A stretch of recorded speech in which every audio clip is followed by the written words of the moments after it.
Live better and longer with the Fitzness Show, hosted by fitness expert, author, and TV personality Fitz Koehler. She'll tell you why diets are dumb, supplements are snake oil, and the truth about how you can earn a lean, hard, pain-free, and athletic body. Now for our favorite bossy blonde, Fitz Koehler.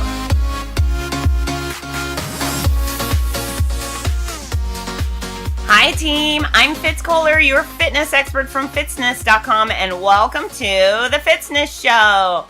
So today I'm going to talk about the Standing Stone Half Marathon and 5K in Pennsylvania. It was inaugural, but I've got a couple things to cover before I get there. Number one being, I keep seeing folks saying that they are not strength training. And I see it in real life amongst regular people that are, I don't know, going for walks every day, all day, and that's all they do and expect their whole body to be transformed.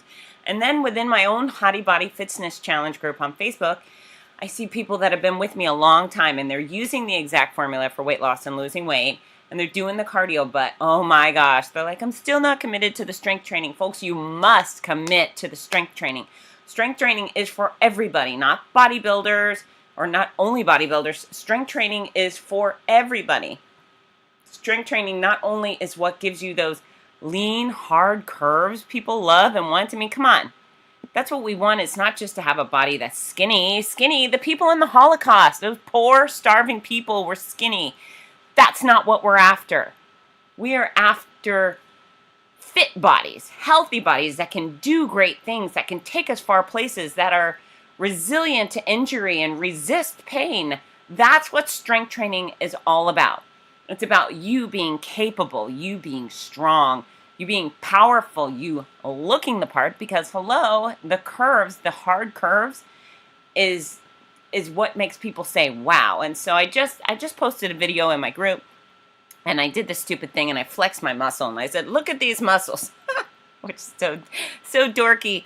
But the thing is I can refer to my body because I get the feedback on my body, right? Is the thing people love about my body or like about it is that I have curvy muscles. If I was just this little scrawny, quote unquote, skinny girl, who cares? Who cares? You know, the things people want to see on me are round shoulders, bulbous biceps, you know, little cuts in the back of my arms where the triceps. That's where people go, ooh, wow, you work out. Yes. I don't spend most of my time in the gym on the treadmill. I don't spend it on the elliptical. Now, mind you, I get on those things because I want my heart and my lungs to be super strong. And yeah, I like to burn some calories too. But I know it to be true that my body will only look great if I hit it hard in the weight room, or, you know, I'm doing free body exercises or resistance bands. That's what matters. So I don't care what your excuses are. They're all stupid, dumb, and lame combined. Yes, I'm name calling. Your excuses are pathetic and awful and embarrassing. So stop making them. Strength train. You do not have to do deadlift with 600 pounds on your back or on your front if you're deadlifting. But you do have to do something. Do something that challenges your body. Don't shy away from it. Don't make these lame excuses. Oh, I'm not going to do it because of this. Or I'm going to lose weight and then start strength training. That's like saying I'm going to brush my teeth and, you know, eventually I'll start flossing. No, you floss and brush together. And the same thing goes. Every part of your week should include some strength training, some stretching, some cardio, some stability exercises, and healthy food. That's how you become a fit person. If you're leaving any of those pieces of the puzzle out, you'll never have the big picture. You just never, ever will. So strength train. Get her done. Stop making excuses, or I'm going to come over there. I'm going to show up one day at your office. I'm going to be there in the window with my face smushed up against it and both of my handprints, and I'm going to be making an angry face. I'm going to scare the bejesus out of you until you get it through your thick skull that you should be making muscles. Get it? Got it? Good. Okay, so we're moving on from that. Lecture number 1, or rant over. And then I wanted to tell you that I was caught up in a goat sex fiasco the other night that was of my own doing. So before we get to the race, we got to talk about the goat sex. So the problem with the goat sex is the goat sex leads to goat babies. That makes sense, right? So if you don't know this, I have good friends of mine, Cheryl and John, that own a farm And it's a love-only farm. There's no eating the animals or eating the animal products. It's just they're pets. They're a wonderful, fabulous pets. And they named one of their goats after me, born Valentine's Day. His name is Fitz, and it's a billy goat. And he's a Nigerian dwarf goat, I guess. And he's solid white, and he's beautiful, and he's sweet, and I see him a lot. So he loves me. He knows I'm his person, and he's my goat. And he's just amazing. But there's about 15 goats total. There's a donkey, a mule, a bunch of chickens, some ducks, and a cat, and a pig named Chester. And there's also one other, well, there's several billy goats. The big billy goat is Rocky, and Rocky is a virile male. But then there's 2 other goats that have been, I guess, neutered, castrated. I don't know. They put these little bands around their testicles and they wither away, and they're no longer able to impregnate the ladies, which is good for them because then they get to hang out with the ladies. But the billy goat pen is for Rocky and now Fitz because Fitz is a horny goat freak. So anyway, they're isolated so they don't impregnate everybody all the time. And worst of all, we don't want Fitz to get to his mother because apparently goats don't have any boundaries in that category and nobody wants that to happen. So anyways, I get home from Pennsylvania and I go straight to see the goats in the evening, and I bring carrots, baby carrots, and some crackers. And I have them in a bag, a little plastic bag, and I have my keys in there and some bug repellent. And I go in, and the donkey and the mule are very enthusiastic about snacks. And the donkey is Edie, the mule is Muley. Her name is Scarlet, but nobody calls her that. We just call her Muley. So they're the first to want to get the snacks. So I'm giving them a bunch of carrots, and they're very, very happy about this. And Edie is very aggressive, the donkey. So I have to hide the bag of snacks away from her, and I actually put them on top of the chicken coop so she can't get to them. And she just is very enthusiastic about snacks. So I spend some time with them, and then I decide I'm going to go in the billy goat pen with Fitz and Rocky. So I go in there, and I bring them crackers because they don't like the carrots. And Rocky comes up to me first, and I start giving him crackers, and he's nom, nom, nom, enjoying the crackers. And I go to give Fitz a cracker. Rocky gets angry, and Rocky runs over and rams Fitz, and he's a much bigger billy goat. So I have this situation here where I'm trying to give my love, my Fitz, a snack, and Rocky's not having any of it, and Rocky's getting angrier and angrier. And also, both of these, well, yeah, both of them have been in, I guess the women have been in heat. These goat girls, man, they are total teases. They come up to the fence where the billy goats are, and they just kind of rub their sexy goat bodies up against the fence. And Rocky's going crazy. He's all, meh, meh, just begging for it, just begging. And he does that little tongue thing, kind of like Silence of the Lambs. And he's licking them through the fence, and he's trying to nibble on their horns, and it's very, very sad. Ladies, I'm sure we've all been around men who are like Rocky, but please, please. He just howls for it. So Rocky's amped up on goat crack because he wants the goat sex, and he also wants the goat crackers, and he's really taking it out on Fitz, ramming him. So I just take the whole bag of crackers and my stuff, and I throw it over the fence just to get it away. And I figure the situation will calm down when I no longer have crackers on me. So I'm petting the goats, but Rocky is still irritated with Fitz. And then I turn around, and Chester, the pig, is a 100-pound pig. He's now digging in the bag, getting to the crackers, and I'm worried he's going to eat my keys.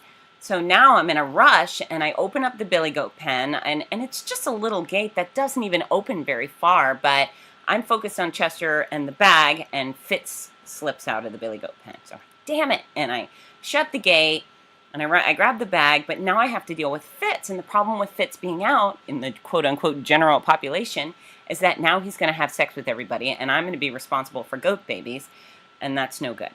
So I grab him by the horn, and I pull him, and there's a little manger shelter thing.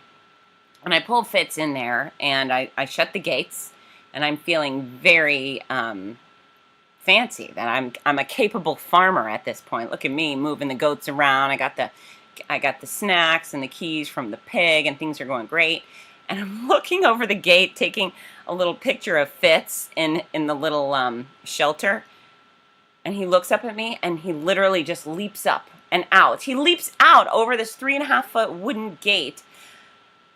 Dang it. So now I'm like, oh, damn it. Now he's going to go. So I'm trying to grab him by the horns and pull him, but I can't get him back in the billy goat pen because Rocky's there, and Rocky's aggressively ramming the gate. He's cracked up. It's too much between the sexy goat ladies and the crackers. He just can't handle himself. So he's trying to get out, ramming the gate. I can't put Fitz in because he's there. And obviously it doesn't help to put him in that little shelter because he can leap out. So he starts trotting off into the forest. I'm like, wait, Fitz, wait. And I'm calling him like a dog. Sometimes he comes. This time he was not coming. So I go into this little barn area, and I get a harness, and I find a leash. Now, mind you, neither of these things are designed for goats. But I'm going to do my best here because I don't want him to go impregnate anybody. So I'm running through the woods, and I put the harness over him, but it keeps getting stuck in his horns. And he's ornery, and he gets out of the harness. So then I take this big leash, and then I loop it, and I put it around his neck, and he just slides out of it. And I'm texting the owner, John, what do I do? Do you have any suggestions? I can't get Fitz back. He's going to go have sex with everybody. Help. So I'm running around, and the first goat Fitz gets to is Alvin. Alvin's one of the neutered goats. So Fitz jumps right on him. Apparently, Fitz is a little flexible with his romantic interest. So he gets on Alvin, and Alvin's not happy about it, as you can imagine. And then there's a goat fight because Alvin wants to fight Fitz. He says, Mister, not today. I'm not interested. And Fitz wants some. So that happens. And then Fitz starts going after the baby goats and the mama goats. And it's just, I'm running around chasing him, literally deterring goat sex. This is me running. Stop having sex with her. Leave her alone. Chasing goats, preventing goat sex. And it was great. It was really one of the finer points of my life, as you can imagine. And then John comes out, and he goes, why don't you just grab him by the horn? And I said, I tried, and I did, but I explained. So he just grabs him. He's very macho farm handler man, and he got Fitz back where he needed to be. But it was a very dramatic experience, and preventing goat sex is not something I had ever imagined I would be in charge of, but I think I put myself in that bad situation, but it was kind of fun. And then I went back and I gave the donkey and the mule the rest of the crackers and a little bit for the pig, and I went home. So anyways, that's my adventure for the week that you need to know about. But Standing Stone Half Marathon. So I met the race director in February at a running conference, and I really like this guy. His name is Michael Thompson, and this is what he tells me. He says, I grew up in Huntingdon, Pennsylvania, which I didn't really know much about. Turns out it's this really small, charming, beautiful town in the middle of the mountains in Pennsylvania, which I didn't even know Pennsylvania had lush mountains. So I'm learning things every day, apparently. But he says, I grew up there. I live in Philadelphia now, and I work with a race timer. But I see runners from Huntingdon come through the other races all the time. And I thought, wouldn't it be nice for the Huntingdon runners to have a race of their own at home? And I also think if I can bring a race there, it would bring a nice economic impact to the community. And I thought, what a nice man. You know, I mean, there's really some altruism in there. He was thinking of other people in his community and his love for his hometown. So he asked if I would host the race, and I admire that. I sure do, because as many of you folks know who's done any sort of races, some races are done really, really well, and then some are a little disorganized, and they got a guy with a bullhorn. It's like nobody really cares. This guy really, really cares. So he booked me. He booked me in February or March, and it took him a long time to get the permits for this event because the people in the community, the council members, didn't really understand what he was doing. They had never had it before. So instead of giving him a permit 6 months before the race, they gave him the permits 2 months before the race. And he really only had a short time to promote it. But I went, and I decided for this race I would bring my son. I have a voucher through one of my credit cards that I get an extra extra person can fly with me, and I pay only the taxes. And so I decided to bring my 12-year-old son Parker, which turned out to be an epic choice. And I took my daughter to Wisconsin with me a year and a half ago, and that was a blast. But this was his turn, and it was actually his first time on a plane. So we made a big stink of it. Our first flight out of Gainesville to Atlanta, he got the wings, the little wing, the Delta wings, which was really nice. And then it was fun. We had to run to make our gate in our flight in Atlanta. So that was exciting for him. He got a little bit of everything. You got the whole flying experience over the course of this weekend. But we got to our plane, and as I boarded, the flight attendant was there, and I said, "Is it okay if he peeks in the cockpit? This is his first time flying." And she says, "Yeah, hold on." And she leans in the cockpit and says, "Parker, you can come back." And the pilots made such a big deal over him. The pilots, it was Troy Wilson and John something. I wish I could remember their names offhand. I put them on Instagram, but they let Parker sit in one of the pilot seats, and they let him press some buttons, and they told him all about the plane and how they fly it. It was really cute. And I'm sure many of you, if you have teenagers or kids, you feel like maybe they're less impressed by real things because they have so much access through technology. But Parker was really excited, and it was so nice to see him light up at the helm of a big jet. So it was amazing. It was really, really nice. So that was fun. He got to enjoy the little TV in the back of the seat of our airplane. So that's fun when you can watch a movie. Oh, and what did he watch? He watched the Secret, what do they call Secret Heroes? It's a story about the minority women who were working for NASA in the 50s, and hidden heroes, perhaps. Anyways, I thought it was a really cute movie choice, which he loved, and that was a special opportunity. And then we landed in Detroit, and we had to make it from Concourse A to Concourse C in about 10 minutes. And we ran so fast. We did some hardcore wogging too, but it was actually really, really fun. And for a girl who travels alone all the time, it was such a luxury to have him with us. So we got to State College Airport, which is a tiny airport affiliated with Penn State University. And so we're coming from a college town, Gainesville, Florida, with a teeny airport. We had to go to a big airport, then another tiny airport. So it was a long night flying.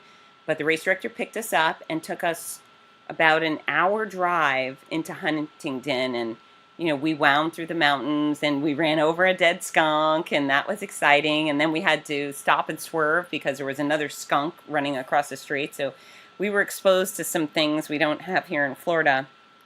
But we stayed in a place called the Gage Mansion, and it's a bed and breakfast. It used to be, I guess, a big fancy mansion someone lived in, but we got almost the entire third floor, and it's the kind of old mansion that almost feels haunted. We thought perhaps it was haunted, but we had a suite, and there was a massive room with 2 queen beds, and then another room, a sitting room, and then we had a pool table in our room.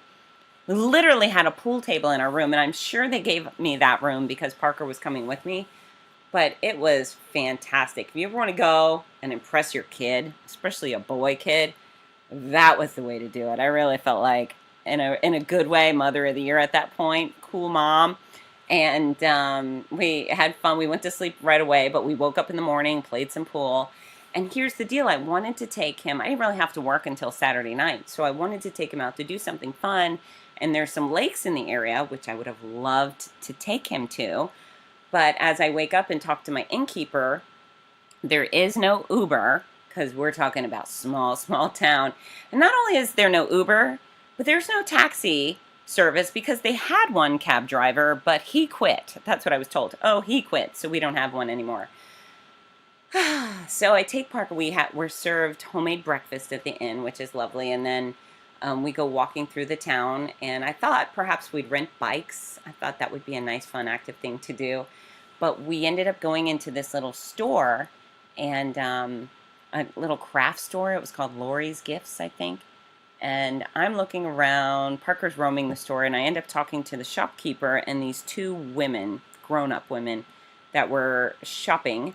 And I said, do you guys have any recommendations? I'm here with my son. And I tell them I wanted to go to the lake to do some paddleboarding, but there's no Uber or whatever. And I kid you not, one of the customers says, well, I have a second car you can borrow. And I look at her and I say, I can't ask you to lend me your car. You don't even know me. She goes, oh, no, it would be my pleasure. It would be fine. She goes, but it's old. And I looked and I thought, seriously, I can't take her car. But then I thought, I can't look this gift horse in the mouth. So I said, well, okay. And she and her sister-in-law drove to their home. And they don't even live there. It's their vacation home, I guess. And 10 minutes later, they show up at the bed and breakfast with a 2005 BMW. Beautiful little car with a sunroof. And it was amazing. So Parker and I got in the car and we went out to Racetown Lake. I think it's called 7 Points Marina. But we rented paddle boards and we had an absolute blast. It was so much fun. And I hope when you guys travel, you're looking for something outdoorsy and athletic to do. It was gorgeous. I do a lot of paddleboarding, and Florida has its own special charms, but to be out in the middle of actual mountains, green, lush mountains, and it was beautiful. It was so beautiful. So we had fun, and here's the thing is, I feel like this is epic adventure because paddleboarding itself is really fun to me. And Parker and I go out, I don't know, we're out for maybe 15, 20 minutes. And then he gets a cranky face. I was like, what? He goes, well, what do you want to do? I said, I think we're doing what we came to do. I think we are officially doing what we want to do. Oh, no. I was like, what is it you want to do? He goes, well, at camp we do foursquare on the paddle boards. We have fights. Do you want to fight? Do you want to paddle fight? He literally wanted to whack each other with the oars to see who could stay up on the paddleboard and who would knock each other in. I was dumbfounded. I was like, Parker, I don't really want to do that. So he was a little bummed. But what a warped, sense of what's really fun on a paddleboard. It sounds like at their summer camp, they have a hell of a lot of fun. And apparently they do all sorts of things that are unusual on paddleboards. But I think I disappointed him a little bit because I wasn't willing to sword fight with our paddles. What a lame mom I am. But we did do surfing of the boat waves that came by, and we tried to do that on one foot, and Susie balanced right here.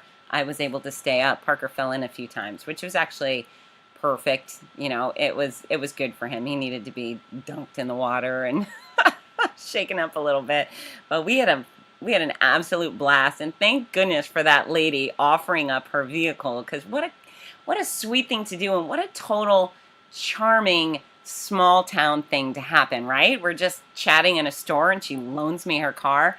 So we went home and I bought her a present. We bought her, there's a Thomas Candle shop next to our inn owned by the same people. So we went and we bought her a massive jar full of the little candle crumbles that you can use in your warmer.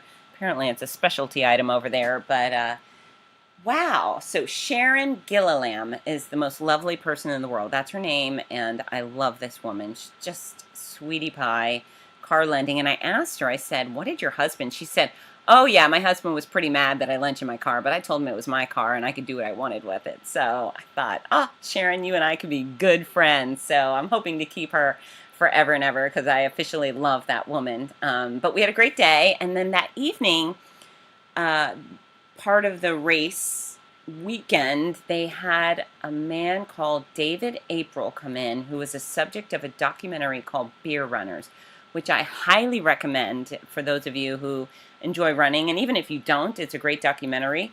But it's about this guy who, which is David, he was going through a divorce and was basically crushed. He just was, you look at the video and he's really portrayed as quite lost and pathetic at the moment, and he just at some point decides, I'm going to go out for a run, and it makes him feel kind of good. And so he talks to a friend who's an experienced runner and says, hey, can we run together? I could use his support and coaching. And he's running with a friend, and they read about a study that says that beer, if men have 2 beers max after running, and women have 1 beer max after running, it does no harm. So that's That's it. They're not trying to pull out that, oh, beer makes you faster, or beer makes you this, but it does no harm. And so what he and his friend did, the guy, they just decided while they were running that they would end their beer at a bar and end their run at a bar and have a beer, and it became a thing for them. Instead, they started inviting more and more runners to participate with them, and that was the enticement of the run. Yes, you had to put in the effort and go 1 mile, 3 miles, 10 miles, whatever it was, but then they would have this wonderful social experience at the end.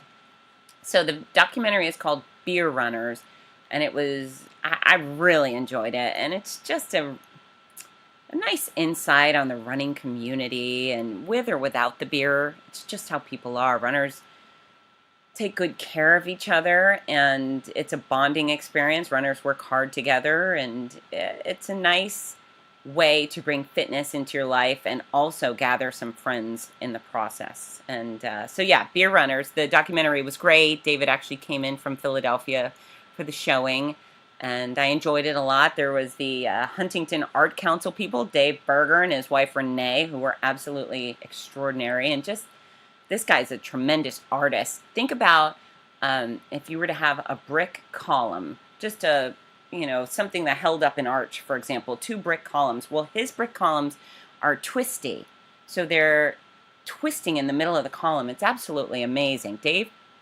Barger, I think it's Barger, but he's someone worth looking up if you're into art and construction, etc.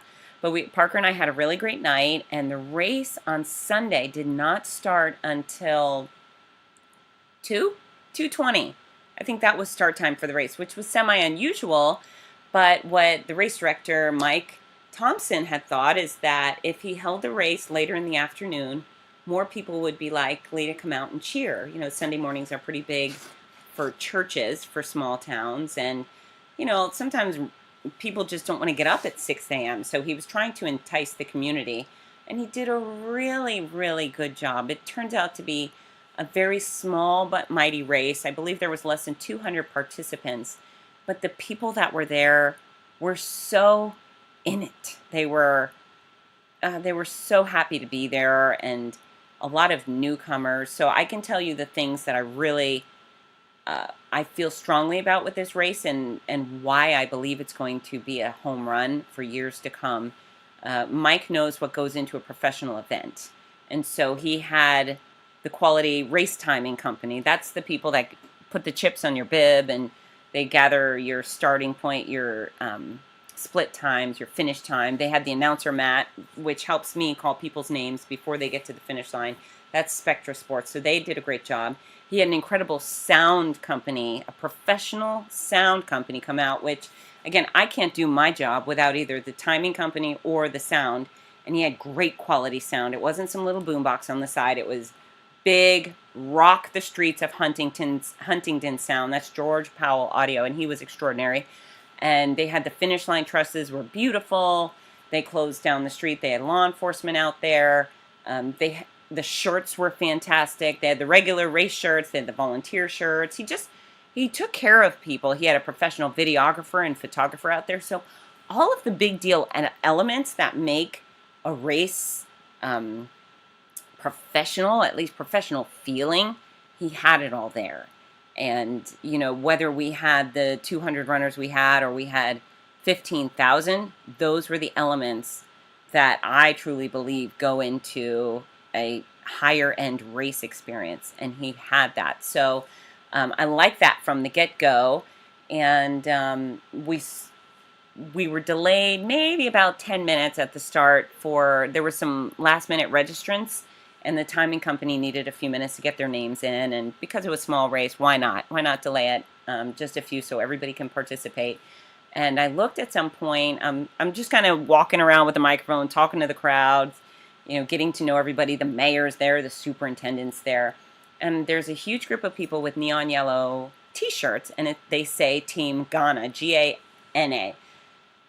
And I'm curious, what is that all about? So I happened to walk up to a grown-up gentleman and said, "Hey, can you tell me about Team Ghana?" He said, "Yes, it's my wife has ALS, Lou Gehrig's disease, and our son is going to push her through the half marathon. They were loaned a racing chariot, and so her son Dave was going to push her for the half marathon. The granddaughter Belle wanted to run with them as well, but she is on a cross country team, and the coach didn't want her to go to the distance, so she met them halfway through the race. And so he tells me about Team Ghana. So I made my way through the crowd at the start line, because Cassie Weichert, that's her name. That's the inspiration behind Team Ghana. That's Ghana herself. In fact, Ghana is just the mispronunciation of her oldest grandson. And so when he pronounced grandma as Ghana, they all stuck with it. But I went back, and she was in her chariot, and what a sweetheart she was. She was so grateful to be part of this event, so proud to be there with her son, pushing her and her family, and it was a really special opportunity to meet her. I gave her a hug. We talked a little bit. I was able to tell the crowd, relay her thoughts to them, and everyone was just very, very excited to have her and her entire family out there joining us. And I am so lucky, because every weekend I'm hosting a race. I'm given the opportunity to rub elbows with people who know no boundaries, or just motivated to live life, whether they're fighting cancer at the moment, or dealing with a family member who's gone through something, or who knows. There's just all of these obstacles people are constantly overcoming, and I value that. And if you've listened to my podcast before, you know that I rarely look to the elite athlete. It's rarely the first finisher that floats my boat. And sure, I'm impressed, and sure, I'm proud and excited about them, but it's the strugglers, it's the gritty people that capture my heart, and Cassie certainly did. Oh my gosh, she was amazing. So we had a really fun time at the start, because again, small, cute community. Everybody was in a really good spirit, a good mood. And we had a singer. Her name is Audrey McLaughlin, and she was a performer on The Voice.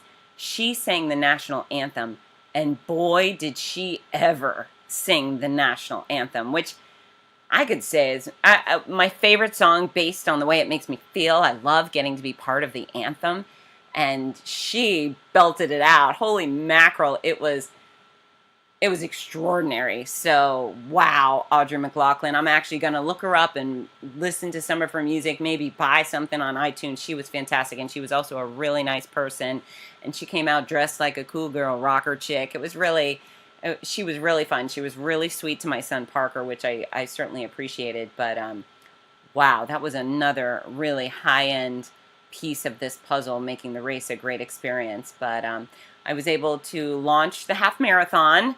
So those folks took off, and just a few minutes later, I launched the half marathon, or the 5K, and they took off, and both were really fun, happy, celebratory starts.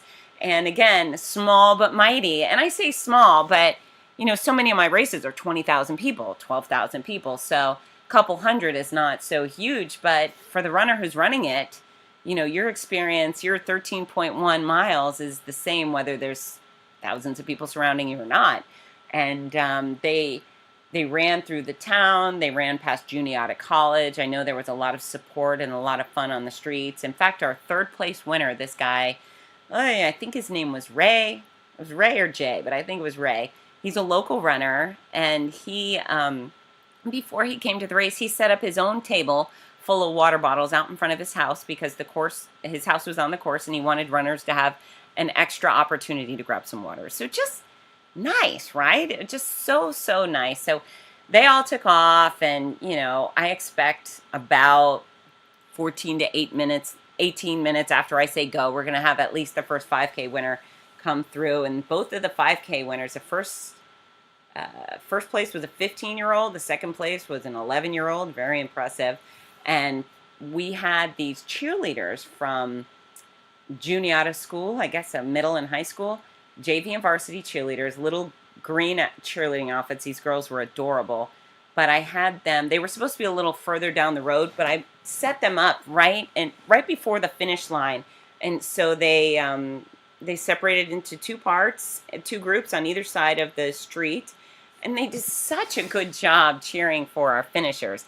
However, I had them do an extra good job for Parker when he came through. So I said, ladies, my son Parker's out there. Can you guys make it good for him? Maybe tighten up the tunnel. And they did. They all took about 10 giant steps in the middle of the road, and he ran straight through these girls. It was just adorable. And of course, I said some nice things on the microphone, but the girls gave the old "way to go, Parker, way to go" cheer. It was super cute, and he was already red-faced from running, but I think he liked it. So, where I could have totally embarrassed him too, he was very appreciative, I think. And then at some point later in the day, the cheerleaders had asked if they could come have a picture with me under the finish line. I said, absolutely. So I'm posing with the cheerleaders, and I had given my cell phone to Parker to take some pictures for me.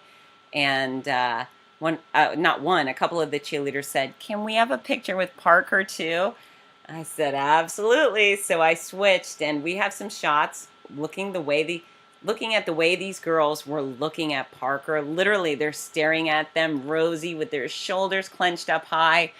Just adorable. You know, yes, my son's adorable, but these girls were so cute too. It just was really, it was sweet. It's an experience I've not had in a race before, getting to enjoy that part. So the cheerleaders were fantastic. All of our finishers were wonderful. They did a bang up job, and I love the small town feel. The residents came out in huge support. The mayor, golly, I wish I could remember her name. Dee Dee Brown, I think. She was so excited because she had never experienced a race before, and now that she got it, she's willing to throw her weight and that of the city council behind making sure this event not only happens next year, but gets the full support of the city council. The superintendent was there. He was super excited. He's hoping we'll add a kids race next year. And it was nice. The medals were really cute, and the shirts were great. And what else? Oh, when Cassie Weichert came through the finish line, nobody had a choice. I used my big scary voice and told everybody, I said, if you are anywhere in the vicinity of this finish line, you need to get up and make your way over, because Cassie Weichert and her son Dave and her granddaughter Belle's on their way in, and it was a very raucous finish for them. It was the one they deserved. It was the perfect welcome, and it was very exciting. And, you know, I don't think there was anyone in the town who knew what was going on that didn't have chills. It was fantastic. So we had a lot of fun. And I had two hotties come. I had Holly and her husband, Carrie Bretzius, join us. And amazingly, Holly did not run off course, because apparently that's her shtick. She does, as she goes and gets lost on the course. But she's wonderful, and I loved getting to see them. In fact, Parker and I went to dinner with them after, which makes me, you have no idea how much I love getting to spend time with my hotties and get to know them. They're a really fun couple, great runners, and Holly's gritty. Holly, you know, she's got some knee issues, and she shows up and not only does a half marathon, but she does it on a hilly course, or a mountainy course, I could say. And Holly, I know you were probably being extra gritty for me, and I appreciate that. It does not go unnoticed. So the race was a slam dunk. If you guys are looking for something different, if you're looking for something different than rock and roll, or different than Disney, or different than whatever, you know, huge thing you've been doing in the past, in a big city, this is a wonderful small town race, something you should definitely consider. There's a half, a 5K, and a relay. So the relay, I imagine, would be, 6.5 miles-ish per person. But I would love to see you there next year, and I anticipate there will be a next year. So Standing Stone Half Marathon. And then on our way home the next day, we had a lot of fun too. After playing pool again Sunday night and Monday morning, because there's a lot of pool to be played when you have a pool in your room, I asked Mike, as he was driving us back, if I could check out the Amish. And I don't know if everybody understands the Amish completely, but it's basically based off of Christian religion, but they shun modern technology. And for real, shun modern technology. No TVs, no computers, no cell phones. Some of them have some running water, but some don't. They live by candlelight, very simple clothes.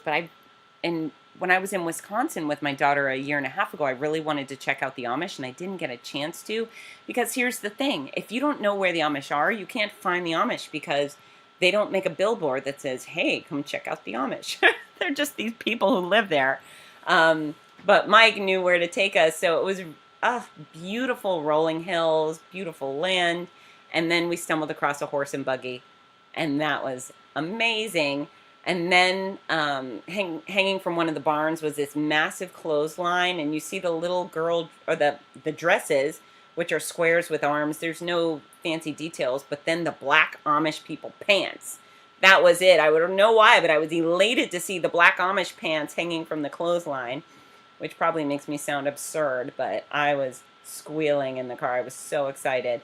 And we stumbled across these little kids. I guess they were walking to or from their one-room schoolhouse, but they had the little matching outfits, and the boys were wearing the straw hats, and the girls had little bonnets, little white bonnets. Oh my gosh, so cute. And they actually had igloo coolers, though, to keep their lunch in, so I guess that's some sort of modern product they had. But the land is beautiful. The lifestyle, although I don't think would be cut out for me, part of it is very enticing, just shutting down technology and living simply. There's something very interesting about that, but it leaves me curious, that's for sure. But we went, the Amish are very famous for their woodworking, making cabinets and things like that, and baking. And so we found there was a home bakery, and there's a sign that said bake shop. And so we drove down several roads, and it was the second house on the right, and the little Amish, maybe 12-year-old boy came out, and he had the funny hair and the hat, and he was very sweet, and we bought some whoopie pies.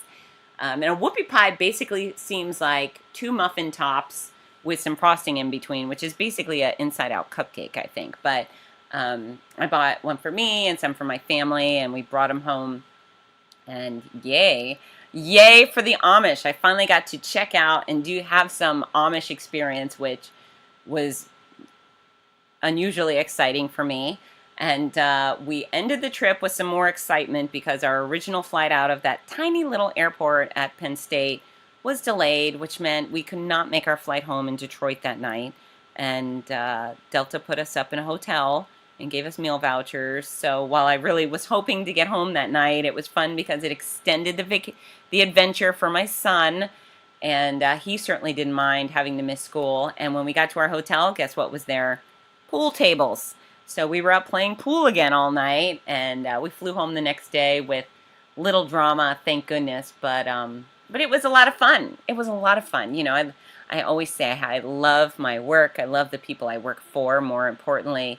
And I did not know what to expect with the Standing Stone events. I just didn't know because it was new, and I didn't really know where I was going. But I can tell you from my experience, it was fantastic. So if you're interested in going to a small town race, something rural, it's not that the town is rural, but there's a bunch of wonderful rural options outside of it.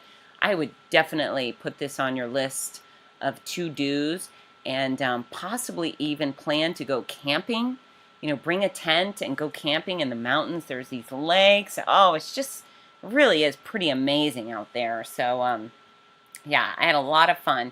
And over the week, I have locked down, this is separate, but I have locked down several more Morning Mile sponsorships. So as of today, I have a brand new program that will be launching soon in the Cayman Islands. So that will be my, after America, I have Canada, Japan, and now I will have the Cayman Islands as my other international program. So I'm very excited about that. Many more schools popping up in California, in Florida, in Tennessee, Ohio. We're on a roll here. So walking and running seems to be my shtick. Moving forward, always. So that's it, folks. Thanks for listening to this recap and my nonsense about the goat sex. I hope not to be responsible for any more goat babies or goat sex in the future. That is my pledge to society. And I don't know. Go work out, strength train. That'll do me good today, all right? Go make some muscles. And lastly, if you don't already do so, follow me at Fitzness on Instagram, Twitter, Facebook. I have a YouTube channel, And as well, morningmile.com. I'd love to help you in any way I can. Join the Hottie Body Fitzness Challenge and get to work, everybody. Bye! Hi, this is Rudy Novotny, the voice of America's Marathons. We all love how much running has benefited every aspect of our lives, so much so that most of us only wish we'd started sooner. Wouldn't it be wonderful to gift the opportunity to children of today? Well, you can. The Morning Mile is a before-school walking and running program that gives children a chance to start each day in an active way while enjoying fun, music, and friends. That's every child, every day. It's also supported by a wonderful system of rewards, which keeps students highly motivated and frequently congratulated. Created by our favorite fitness expert, Fitz Koehler, Morning Milers across the country have run over 2 million miles and are having greater success with academics, behavior, and sports because of it. The Morning Mile is free to the child, free to the school, and is inexpensively funded by businesses or generous individuals. Help more kids get moving in the morning by visiting morningmile.com. Champion the program at your favorite school or find out more about sponsorship opportunities. That's morningmile.com. Long may you run.